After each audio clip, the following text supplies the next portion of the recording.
Alrighty, we are here with Kenny Dunn, founder and CEO of Eating Europe, the first guest we've ever had on to actually eat Europe. So congratulations on that. But really food, really food tour company. That's true. I sound like a caveman. Cool food tour company that Dana and I have had the pleasure of experiencing ourselves over the past year.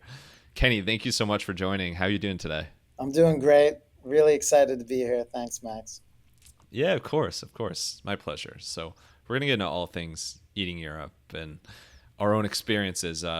You might have slightly more experiences than I do with eating Europe, but It's probably, bef- yeah, the smart money is, yeah. if I were a betting man, but before we get to that, so travel has been something that's been a huge part of your life for a while, and I heard that years before you started eating Europe, you actually were planning to do like a trip around the world, but kind of got stuck in New Zealand. Can you share like how that all went down? Yeah, absolutely.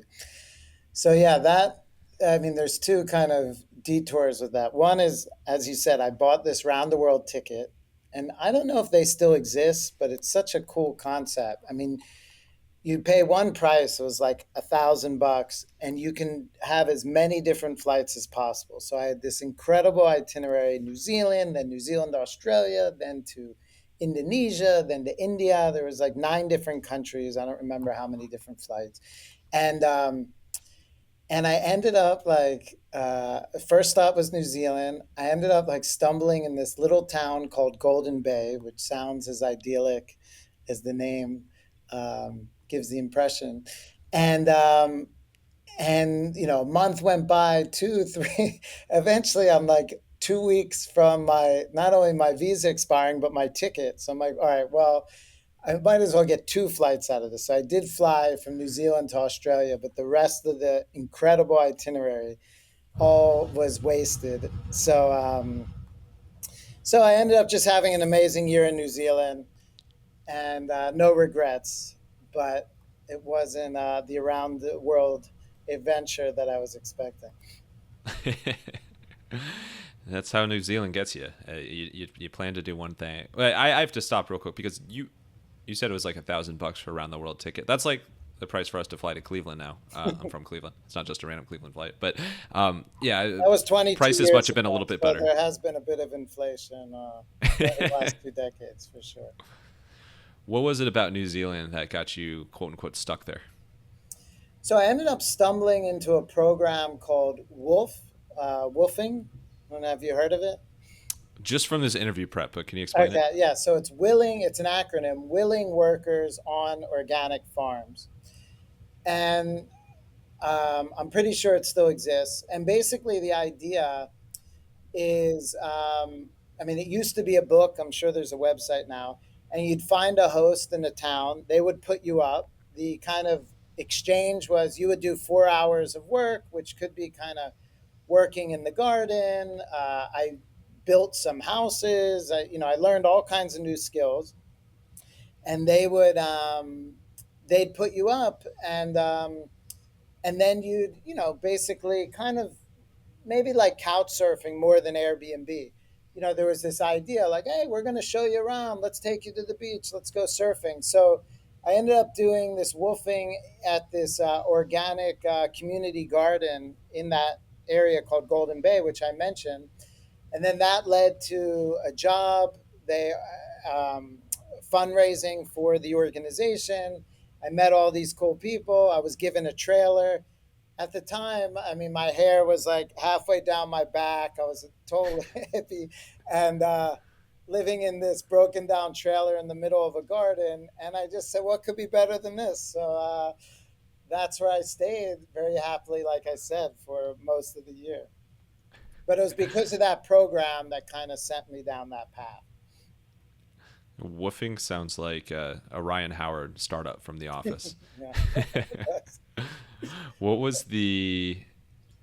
You said like you're really happy there, even though it's like you're kind of like living in somebody else's place. Not exactly your highest income or earning years. What was so like happy about that lifestyle? Um, yeah, great question. I mean, so I had been living in New York City, so some of it was just kind of being in a very different environment, more connected to nature. That part of, I mean, New Zealand in general is just a gorgeous country. That little pocket of New Zealand is, not just my opinion, considered one of the most beautiful little spots. Um, so that was a big part of it. I had never, like, I knew nothing. I always liked eating, and we'll kind of, probably the conversation will get into that, eating and traveling and trying new foods, but I knew nothing about growing food. So that was the first time in my life, like, we never had a garden growing up. There was none of that, where suddenly I was learning, like, this is what a cucumber looks like on the vine, or this is, um, yeah, this is how you plant seedlings. And so I was learning all that. And then, like with so many experiences, it comes down to the people, who you're with. And I just connected with this incredible group of people from all over, uh, who were, living in that town. People who were based there, others who were doing this kind of program for a year, and just found kind of my tribe and said, "Yeah, I want to keep having experiences with them." And kind of the whole point of that round the world trip, which ended up just being a New Zealand trip in the first part, it was kind of this, like, I had a different business which I just sold my shares to my business partner at the time, and I was like, I want to see the world, I want to discover myself. So it just felt like those things were happening, and that was kind of the mission of the trip, more than seeing the Taj Mahal and ticking all these boxes. It was like, I just want to leave the United States and experience the great wide world. And it felt like I was doing that, and meet new people and have new inspirations and experiences and all that. So let's see the world and hear the world. Let's get to eating Europe. So obviously, passion for travel and food and cool experiences like that. Which, like, real bummer. I mean, you're probably the only one in the world who likes that. That's really strange of you. No, it is like it's the high. It's the highlight of, like, every year. Like, every trip is like the food and meeting people and experiences and drink as well. So I think you really stumbled onto something. But eating Europe. So at some point, I heard it was love that actually brought you to Italy in the first place. What's the short and sweet love story that got you there? Sure. So the love story, which does have a little asterisk, but it still was a love story. I met my ex-wife in grad school. So after this, what ended up being an around the world trip, just not on that one ticket, I decided I wanted to work in international development, because I'd done some other projects in some countries on that trip, like in Indonesia and then Colombia, etc. So I ended up going back to grad school to get a master's in international development. Met my ex-wife. She got a job at the UN in Rome. People just know Rome for the Colosseum, the Vatican, all the great food, but there's also three very large and important UN agencies. So we moved there, and I was just following her, and and then kind of 2 years later is when I ultimately started, what later became Eating Europe. But so I moved to just follow her and her career, which took us to Rome, Italy. So you're in Rome. You probably didn't know right away that eating Europe would be a thing. What made you the jump from, like, just starting to live there, getting a feel for Rome, to actually, like, this is a real business. We can, and make the time of people's lives in this thing. Right. Well, like a lot of times in life, kind of crisis leads to kind of some creative spark, or something good comes out of kind of a crisis or a bad or low moment. So I also got a job at a different UN agency called the World Food Program. It was just a year. It wasn't a great fit. I wasn't very happy. And so when that ended, I really was like, what am I going to do? You know, my wife had this incredible job which she loved and was on this great career path, and I felt think I was 32, like completely lost because I'm living in Rome and I don't want to go back to the UN. And what am I going to do? like, so, um, uh, so at that time, we had tons of visitors. When you move to a place as desirable as Italy, especially in the beginning, everybody wants to visit you. So we had like 22 friends, friends of friends, relatives come in those first, like, call it year and a half. And you can only do the Colosseum and Vatican so many times before you're like, all right, you go on your own, So, but what I did love doing was taking them around my neighborhood. So I was living in this neighborhood called Testaccio, and I'm like, all right, today I'm going to introduce you to Armando, who's the bartender, who's the barista at the bar where I get my cappuccino. Then we're going to go to the market. You're going to meet Cesare, my butcher. I'm going to introduce you to Francesca and her sister Paola, where I buy all my fruit and vegetable. And then we'll meet Enzo and Lena for the cheese, etc. And so that was like what we would do. We would just go around the neighborhood and I tell them little stories and anecdotes about these people who kind of became, like part of my extended community, let's say. And I started doing that, and everyone was like, hey, that was so much fun. And ultimately, it was like, I think this might be a business. At the time, there were no food tours in Rome, and food tours in general as kind of a product or a concept was still quite early days. It was very nascent back then.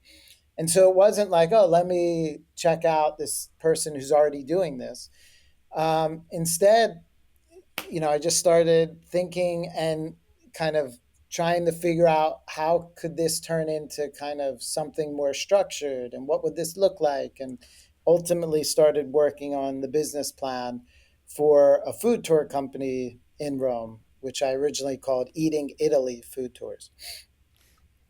uh, I don't even need to ask how you evolved the name over the years. That one I got. But That's a whole so other podcast. We'll need another one to go.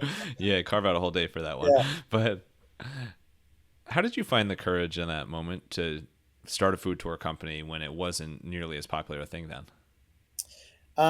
Again, I mean, I was feeling pretty desperate. Like the options, if you're a foreigner living in Rome, I mean, tourism is your best market. Most people I knew were teaching English as a second language, who were working at the UN or doing translation, from Italian to English and vice versa. My Italian wasn't good enough. I did years before English as a second language, didn't like that at all.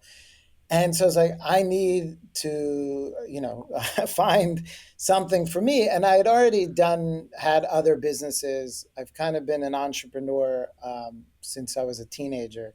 So that was something very comfortable for me. So as soon as the idea started to really kind of gain some traction, first in my head as something that might have legs, kind of taking the next step to start it as a business wasn't such a huge leap because, you know, working as an entrepreneur felt at home. I liked the idea that I could be my own boss. And it was exciting to kind of have something that suddenly I was working towards, where for the last kind of year, I felt very much kind of just, lost and a bit aimless. How did I love how these are like my favorite moments of entrepreneurial stories when somebody is literally like desperate, lost, aimless, like, depressed. Like there's so many different words to describe like the space that you're in, and like it's amazing how just somehow that factors into like the melting pot of like a business, explosive idea. And so you really the urgency was definitely there. But for those like very first tours, how did you get the word out, other than just kind of being like a what's it called, like a busker on the street corner, just like, hey, hey? I did ride around on my bike handing out flyers. I don't think I got a single client from that effort, but it was fun It was a to good workout. yeah, good workout and just stopping random people in the street. So TripAdvisor, which obviously still has a huge footprint within kind of the travel space back then had a much bigger one. This is before Google reviews, and Yelp.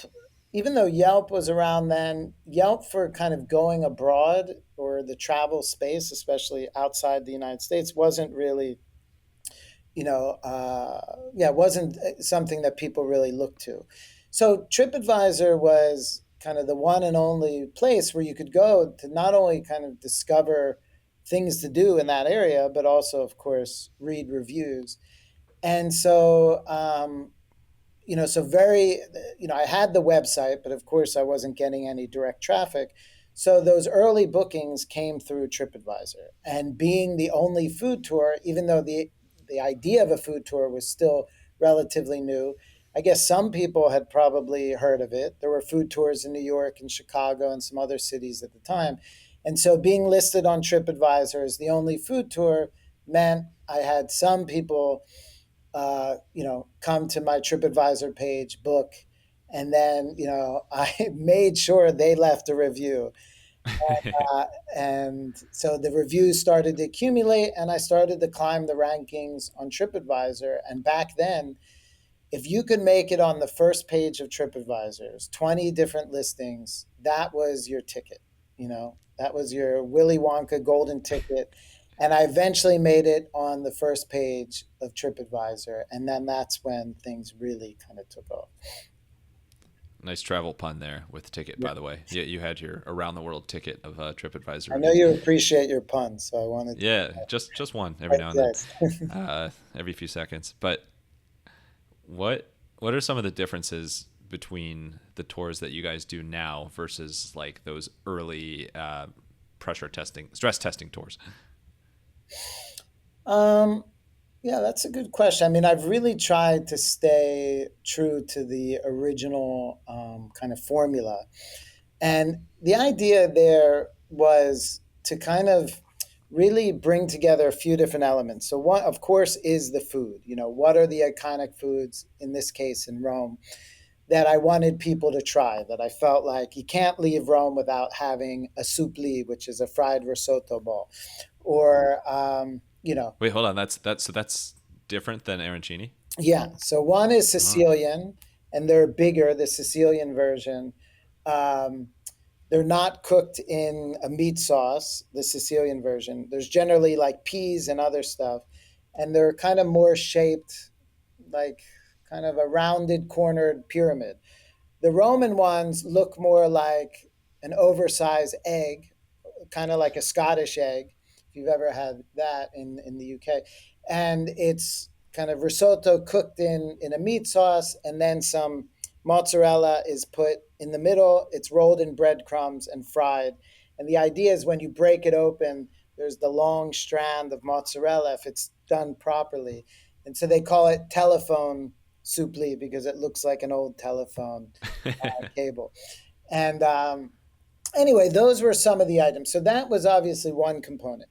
The other thing, which I think kind of really set what I was doing apart, was I really wanted to tell the stories of the people behind the food. So early on, and I led all the tours for the first year. I was the tour guide, the chief marketing officer, the CEO, everything, customer service director. Um, and I really wanted, so I kind of interviewed all the different, the names I was throwing out before, Armando from the bar and Cesare, the butcher. We didn't eat anything from Cesare, but I still wanted his story. So when we stopped there and we talked about what you buy at a Roman butcher, that I could say, this is Cesare. He has been here, well, his family has been here for 3 generations. And I had a picture of Cesare when he was 6 with his dad and his grandfather in the exact same spot. And that was like a big part of really trying to allow people to connect, even though, like my guests, my clients, to connect with the people behind the food, even if there wasn't a language that they shared, because most of the kind of vendors, as we call them, like the people at the shops and restaurants, didn't speak English. But to hear their story and exchange some gestures and stuff, so that was the other real component. And then also, make it more than just a food tour. And by that, I mean, incorporate things about the neighborhood, how people live, some of the historic sites, some of the more cultural ones, street art, etc. Um, so that was the formula to kind of weave together those three elements: the food, the people, kind of the neighborhood. And that's still kind of our recipe for second pun for every one of our tours. And where it changes is obviously in Rome, it's going to be different than in Amsterdam, which is going to be different in Athens. But we try and really kind of put those three things kind of front and center with every tour that we create. Well, you're up to 2 puns in Yeah. 20 minutes. This is getting a lot to handle, so it might need to slow your rope a little bit. But that formula you've concocted, like a perfect arancini or supli, I probably said that wrong, but Oh, you uh, nailed it. thank you. I think that interviewing piece of like interviewing, like the butcher and the baker and like everybody behind, the delicious food that you experience, is really really clever and kind of like ahead of its time. Because I feel like, I mean, obviously there's so many different food tour companies out there, and many of them I'm sure have partnerships like you've built, relationships with different restaurants and bars over the years. But I don't know how many go the extra mile to actually learn, like interview the owner or the customer facing person and like actually learn like what's your story, like what's your family story, and I think that's like a huge difference. That's what makes it such a sweet pun experience, because it's not just like, all right, we had an awesome time, we had great food, we bounced around in these places. It's like you really get a sense of the culture and the history and just like the people of the neighborhood you're in as well. So I think that's like an amazing insight that you had.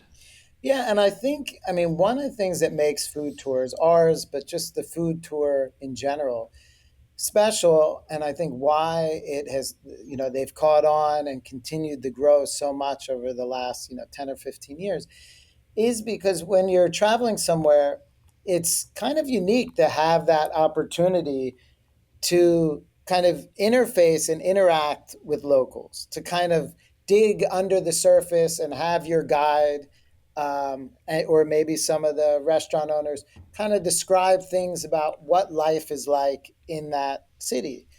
Because when you travel, for me, it was always wanting, of course, you want to see the main sites, the Colosseum, the Vatican, the Louvre, the Eiffel Tower, etc. But what you're really trying to do when you travel, I think, is get a taste of how people live in that, in that city, and obviously kind of compare it to your life back home. And so the food tour really offers that and those stories and kind of bringing them and hearing how this guy started working here when he was 9, and or this is his hours. He's here every 4 a.m. The guy at one of the delis we go to opens up or starts doing the work at 4 a.m. And all of that stuff are like little insights into life in that city. And so that's what I want to do. And the other thing is for them, imagine being a butcher. Like when when do you have someone interviewing you? This is, a butcher in this, little neighborhood market, and showing your picture and having people come up and ask to have a picture with you. So it was amazing to see the response from them, who suddenly, like we're getting some well-deserved attention. And oftentimes, our groups would have questions, so I would translate and ask them questions about their story. And I think that was, quite rewarding, for our partners as well. So that was really nice to see too. Well, I have to shout out one of your tour guides, Ricardo, who was our tour guide on the Lisbon. I want to say it was like Heart of Lisbon food tour, something like that. Florida's amazing. And so it was actually about a year ago. Dana and I went on that tour, and shout out our friends Jason and Alyssa who recommended. They're like, you have to do an Eating Europe tour in Yeah. Lisbon. But Thank you, Jen and Lisa. yeah, we so we had the best time on that tour, and just from like our in to date, that's our lone experience with Eating Europe. But next time we're in Europe, we'll definitely do it, do more of it. We just hadn't heard of you guys beforehand, and it was like afterwards we were like, wow, that was like the perfect mix of like a great sampler of all the foods that you'd want to try your first time in Lisbon or first time in Portugal. It was all that. But then Ricardo had like the perfect mix of history and like modern day culture that he was talking through as well. And the way you kind of weave, especially in that city, it's so up and down, but the way you kind of weave through some different neighborhoods and it takes you, you know, from like a small kind of off the beaten path area and you end up kind of in a main area. Like it was just like a perfectly executed tour. So there's your verbal TripAdvisor review. but I think the tour guide piece Appreciate it. is crucial. What do you look for in Eating Europe tour guides? Yeah, absolutely. I mean, the tour guide is such a key component to, to whether or not a tour is going to be great. I mean, you can have the best food, the best stops, have done all the research and the stories, but if the person delivering the tour doesn't have the ability to connect with the guests they have with them, then, it's going to fall flat or going to be a lot worse than it would otherwise. So that ability to connect with people and tell stories and kind of bring stories to life is a huge component. Um, and so we really, when we interview potential candidates, we're really looking at, do we think that they have that kind of human component? We like to say that like our tour guides are kind of part party host, where you're having to make sure everyone at your party is comfortable, is happy, that you're giving time to each one, and and at the same time, you're also kind of like having to describe all the things that they're experiencing. Um, and then of course the other part. So one part is kind of storytelling, human connection. Another part is what do they know about food? Some of our guides worked as chefs. Other guides have been in the restaurant industry forever. A lot more guides than I would have thought. Their family had some kind of history with food, so they grew up kind of around kitchens and restaurants and all of that. Um, some, actually have more of a formal education. In Italy, there's the Slow Food University up in Bra in Piedmont, and so a number of our guides have come through there. So, the background is really different, but it's really important that they like being with people, or curious with people, and also are a real kind of evangelist for their city and for their city's food, because if they're not enthusiastic about it, then neither will our guests who are there kind of experiencing it. And speaking of enthusiasm, I didn't even mention that. And it doesn't have to be this way if you're not a drinker or you got something busy to do that later that day. But the several stops that we went on that food tour, it was like a beautiful mix of different drinks, local and drinks that you could get, outside of Portugal as well. And so it just made it that much more fun. And obviously, when you're having a good time and got a little bit of drink going on, it makes it that much easier to connect with, other, people, new friends that are on the tour as well, in a group setting, or even strangers or people that are at the locations you're at. So that's a nice thing to add into the You cocktail asked as me, well. just to jump in, you asked me the difference between those first tours and tours now. I think the alcohol, that took me a little while to learn that when people have a little buzz going, everything is more fun. I mean, in the beginning, like the wine, I just had it served with the pasta. It was, and now it's like, let's get everyone a nice glass of wine to kick things off, a glass of Prosecco, a spritz, or a beer if it's in Amsterdam or Prague, just to get people feeling loose. So that's been a shift for sure. By the way, the Lisbon, I think they called it Imperial, the little like half-size beers compared to what we're used to Oh, right, in yeah. the States. That like I'm used to drinking like a full-size beer, and so at first I was like, oh, what's interesting? They like drink tiny beers here, and then I realized like, wow, if you're doing a full day or bouncing around from place to place, it's much more sustainable to have beers this size Yeah. versus full-size one. Uh, you hinted earlier at that transition from eating Italy to eating Europe, and obviously there's a lot of growth and expansion there. But I think it's really really difficult to grow. Well, not only grow in general, but grow to like multiple countries while keeping your same brand and kind of core principles together. How have you been able to do that to date? Uh, yeah, I mean, that has been something that I've been very kind of focused on because that's the thing. I mean, my biggest fear is someone does a tour with us in one city, let's say in Rome, and has a certain expectation, and then they go somewhere else and like, oh, that didn't live up to what I experienced over there. And what's challenging is there are so many, every city, it's a different culture, a different cuisine, um, kind of different marketplace in terms of guides, local economy, etc. So in some cities, it's very easy to recruit guides. In other cities, it's very hard. Um, the willingness and the participation of the restaurant owners in certain southern countries, they're very warm, and more northern ones, it might take a little longer to really get them to kind of open up and feel connected.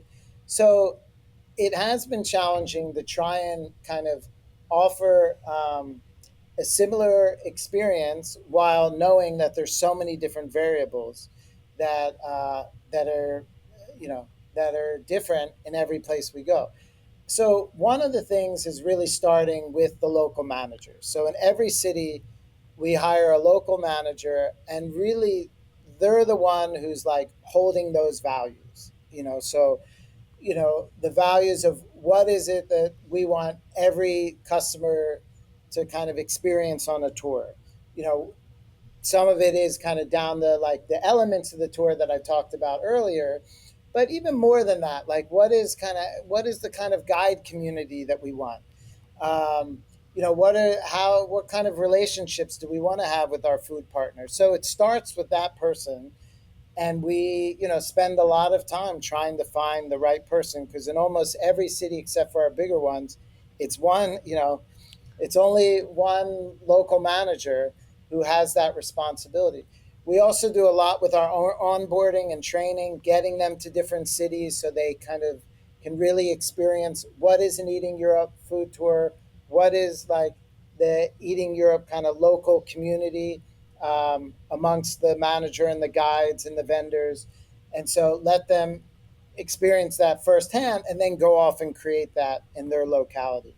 And then, if it's not myself, I have some other incredible people who go to each city and work very carefully to get that city set up, to trial the tour, that first tour, to pilot it, to try it, to refine it. And so, it goes through those different iterative steps before we're like, yep, this is ready. Let's put it online, sell it. And so those are some of the controls that we put in place to ensure that we have that quality standard. And then if something is not going according to plan, and occasionally it does, either myself or one of my product manager or one of our regional managers, parachutes in and works with the local manager to try and figure out, what do we need to do to get this back on track, kind of thing. Well, you segue that perfectly because I want to dive a little bit more behind the scenes into like your process and how you create these amazing tours. And I think the first big question is like when you're looking at a new country to expand to, as you've done several times now over the years, what is it that makes something jump out at you as like, all right, here's the next place we could actually turn this real? Um, Well, a lot of it, I mean, I think anywhere you go, I mean, we have food tours in cities where the local cuisine is iconic, like Rome, like Paris, like Athens, now as it's becoming more known, as you experienced in Lisbon. And then we have food tours in cities where people either don't know much about the food, or what they do know doesn't jump out as being all that exciting. Maybe a city like Prague or Berlin or Amsterdam, where it's like, oh, what do people eat in Amsterdam? And in all those places, we've managed to create a product, an experience where people come away and say, like, oh my God, that was amazing. That was so much fun. The food was so delicious. So as soon as I realized that, when we started expanding into cities like Amsterdam and Prague, that um, you could create an incredible food tour there. Then it became less about trying to just find, as start with the cuisine, and it was more about, where are people going. It was more of a traditional kind of um, market analysis. Like, most of our customers are North American, so where are North Americans traveling to? And, what is the competitive landscape? And, how many other things to do are there? In cities where there's a million things to do, then because you're also competing against the Vatican and the Colosseum and all these other things, not just against other food tours. Um, so, as we've grown, it's been more about, what markets are ripe for us to open up, where we think we can gain traction relatively early, where we think our market segment, there's enough of them there, where people spend more than just one day in that destination, rather than kind of what city has the most unique or compelling cuisine that we want to build a food tour around. So yeah, that's actually an interesting point. If you're in Amsterdam, for example, there's a million. Uh, well, there's pancake. If you've been there, there's a million like pancake houses, but there's also, I just love this word, stroopwafel. There's a million stroopwafel providers as well. So like if you're deciding between which stroopwafel place to check out in Amsterdam, what is it that like speaks? How do you decide that to make it an official Eating Europe tour stop? So, I mean, one thing to start with, just understand, I mean, we are kind of restricted by geography. So, oftentimes we'll choose like the Jordaan is a neighborhood where we offer tours in Amsterdam. So we decided on the Jordaan. Why? Because it's a beautiful, picturesque neighborhood. There's a lot of little shops. It's got a great story, like the neighborhood itself. Um, well, when we first opened that tour, just speaking of that, and specifically, which was like 11 years ago, there weren't many tours. So it felt off the beaten path. Now it's become a bit more on the beaten path. But so first it's there. So now we're talking about stroopwafel places just in the Jordaan. Not to say there's only one, but there's not a million. There might be three. And then, you're looking at kind of the story of the place. And by that I mean, partly like the actual history, how did it start and things like that, but more just like the story, meaning like, its location, the feeling it get, like maybe we want a market stall. So, is this, so we're looking for a stroopwafel vendor in the middle of a market because we want to feature the market. So kind of the surroundings. Um, does it offer an opportunity to engage with the stroopwafel shop owner? Um, is what is the physical space like? Can our group of 8 or 10 people actually fit there? If not, what does that mean? Where can we go? Is there, so there's a lot of different considerations that goes into it. Ideally, it fits really nicely on the route.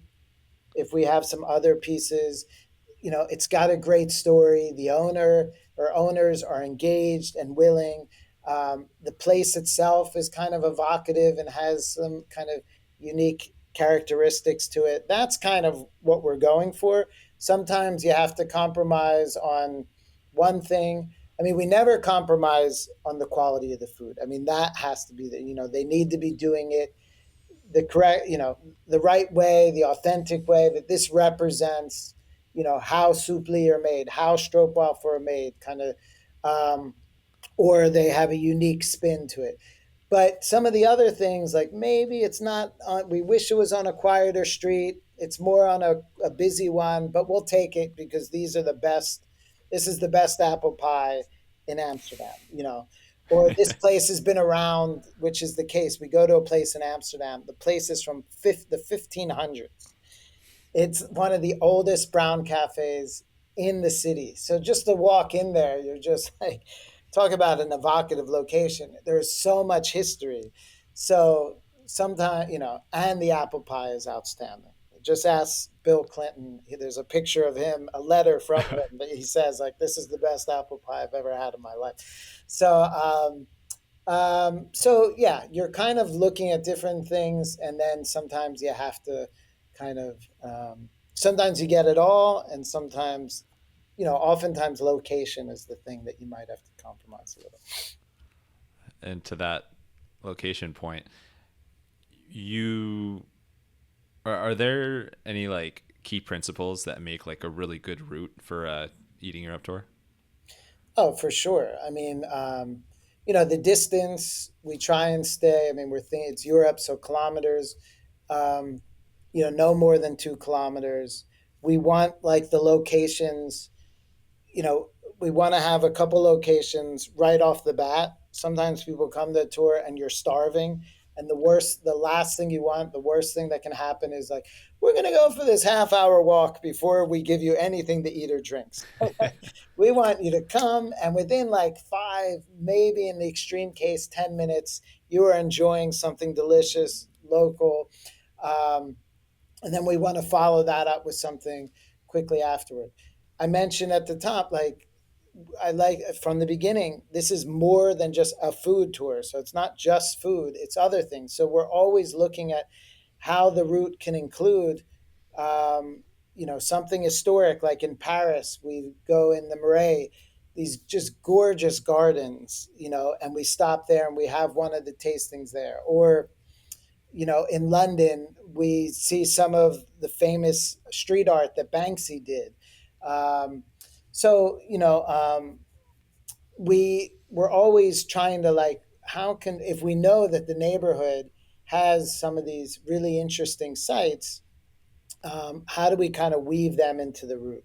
So it's very much like a puzzle. You're trying to, there's certain things you want, and it's just about moving the pieces around to figure out what is the best route to kind of connect all these different elements.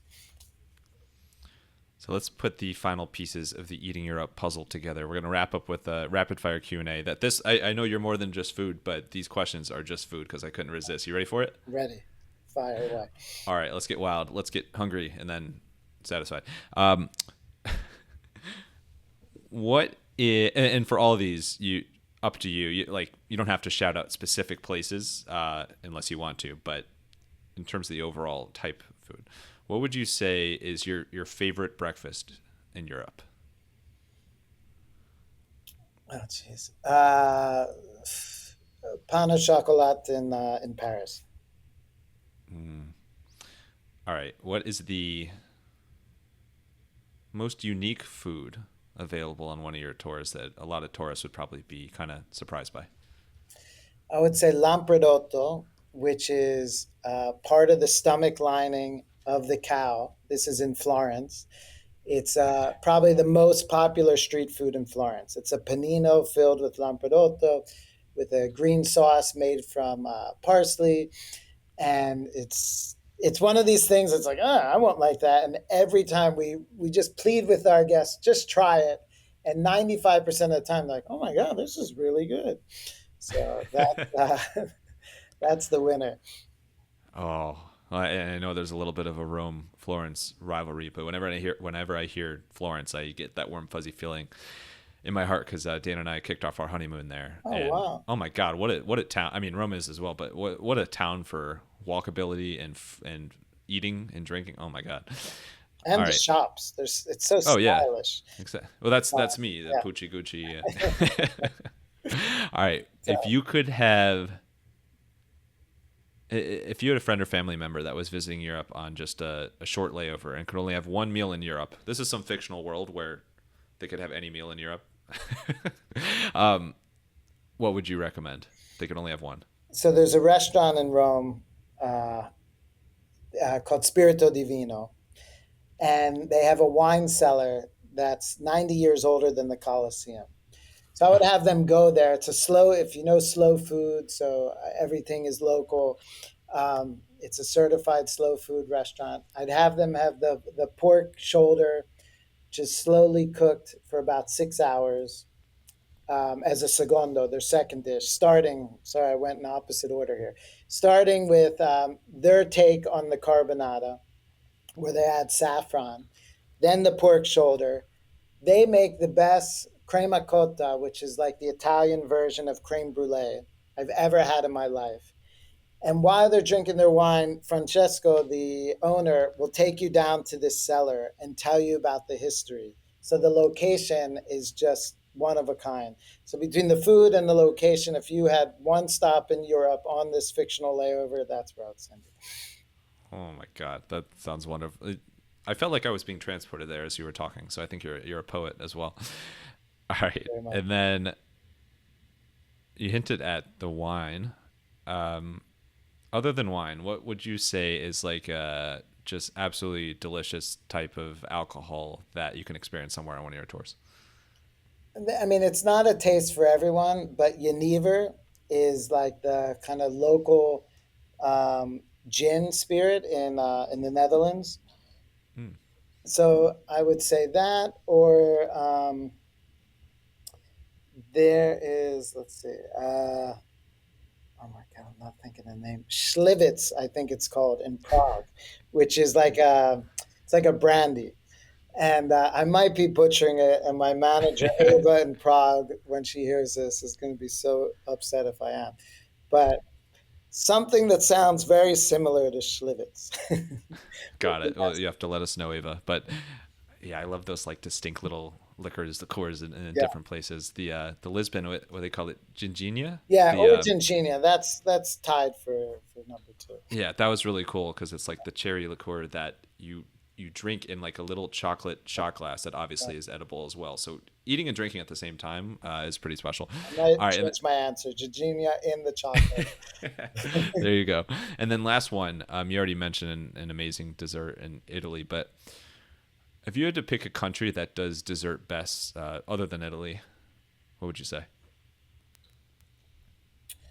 Wow, it's tough to not say France. I mean, that's kind of the obvious answer.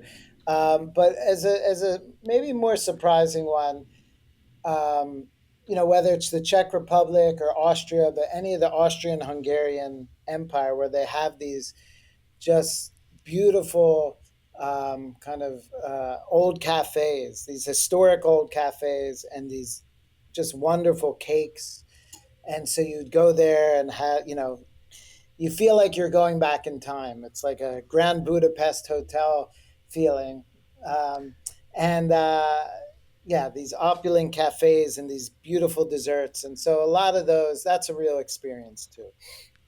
Ooh, that I like that line. Whenever you feel like you're going back in time, that is like a truly special experience. Takes you Yeah, out of the day to day. exactly. Kenny, you survived it. Thank you so much. This has been absolutely fantastic. Huge fan. We're huge fans of Eating Europe. Obviously, we have friends are. We're recommending you to friends and family as well. So can't recommend Eating Europe enough. And shout out Ricardo in Lisbon. But I know if anybody wants to try out Eating Europe or learn more about what you offer, you can go to eatingeurope.com. You also have I don't know if this is, you can sign up on the site or if it's once you've signed up for a tour, but you have fantastic newsletters as well that kind of talk about the really cool food and drinks in each location. So, huge fan of that. But where else, if somebody wants to connect with your company or you online, where's the best place to do that? Instagram. I mean, we have a huge following on Instagram, and we put out really cool content. Um, So yeah, Instagram, on the website. You mentioned the newsletter. We have a really active blog as well. TikTok. So anywhere on social media, and yeah, or come to one of our cities. Connect with us in person. Let's eat together next time you're in Rome. Absolutely. That sounds great. And not Let's in do Rome, it. but Perfect. you're in anywhere in Europe. I'll come to. Yeah, anywhere. Sure. Perfect. I can't wait. Well, thanks again, Kenny. Last thing, final thoughts. It could be a quote, a line, just kind of words to live by, travel by, or eat by. Send us home here. Oh, jeez. The journey is the destination. I'll leave you with that quote. Bring on the bongos.